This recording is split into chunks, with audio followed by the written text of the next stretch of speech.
Every time I press publish on one of these videos, there's a moment. Just before I click, a few seconds where a voice somewhere in the back of my head says, "Who do you think you are?" I'm 42 years old. I'm doing this in my second language, and I'm putting my face on the internet, asking strangers to give me a few minutes of their day. The voice has a point. I've spent more than 2 decades working in media. I've sat in front of microphones knowing hundreds of thousands of people were listening. And the whole time, some part of me has been waiting. Waiting for someone to finally figure out that I don't really know what I'm doing. That I've just been lucky. That the people around me were the ones carrying it and I was just along for the ride. I don't think I'm alone in this. Not because everyone feels like a fraud, but because a lot of us move through life quietly unsure of something much harder to name. Not just, am I good enough at what I do, but something closer to, what if I've been slightly wrong about myself this whole time? The strange thing about this voice is that it doesn't get quieter with time. I thought it would. I assumed that at some point the evidence would outweigh the doubt. That enough years, enough experience, enough things gone right would eventually silence it. But that's not how it works. The voice doesn't disappear when you succeed, it just finds a new angle. When something goes well, it says, "You got lucky." When people respond warmly, it says, "They don't really know you." When you're given responsibility, it says, "Wait until they find out." It's not loud. That's the thing nobody tells you. It doesn't announce itself, it just sits in the corner of every room you walk into.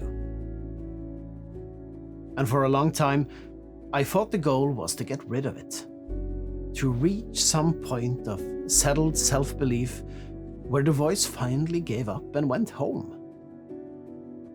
But lately, I've been sitting with a different question, one that's harder to look at directly. What if the voice isn't just saying I'm worse than people think? What if it's also asking something more uncomfortable than that? What if some of the things I've credited to myself, some of the outcomes I've quietly taken pride in, actually belong to the people around me? What if I've been a little wrong in both directions? That's not the question the self-help books prepare you for. They're very good at helping you stop and underestimating yourself. They're much quieter on the question of accurate estimation, on the genuine uncertainty of not quite knowing where you end and your circumstances begin. I've worked alongside people who were brilliant, people who made the room better just by being in it.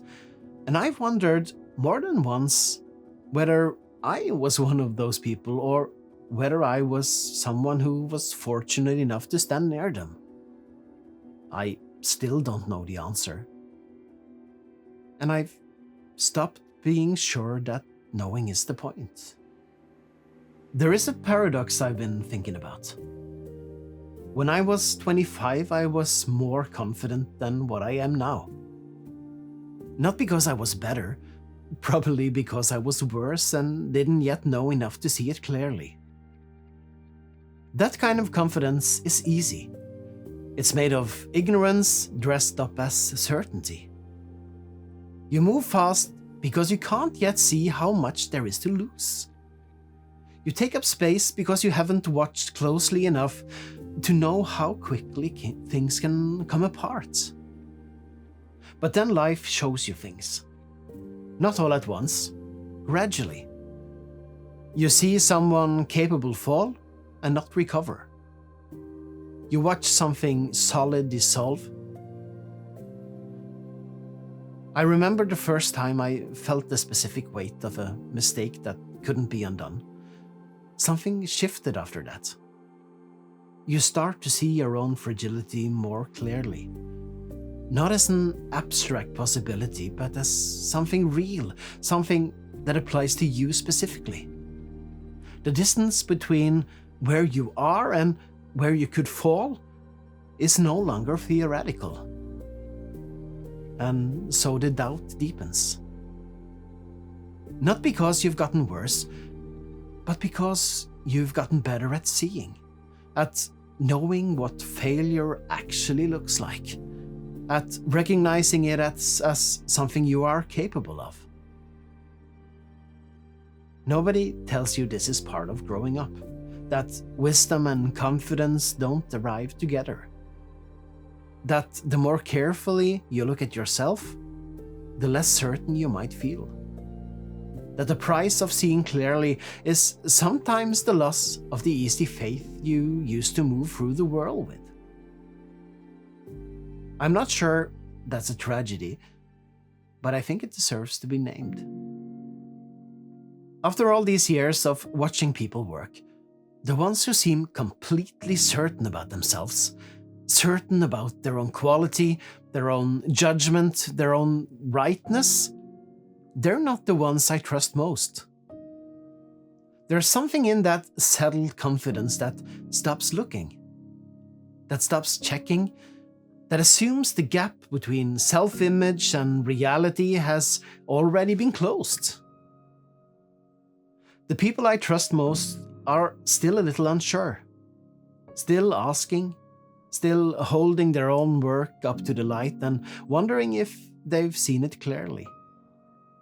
Still aware that the distance between who they think they are and who they actually are might not be fully mapped. That might be the most honest thing a person can carry. So, when the voice shows up, maybe the question isn't how to silence it. Maybe it's whether you can learn to recognize it for what it is. Not evidence that you don't belong. Not proof that you've been fooling everyone. Just the sound of someone still paying attention to the gap between who they are and who they want to be. I pressed publish on this video. The voice had things to say about that. I'm here anyway.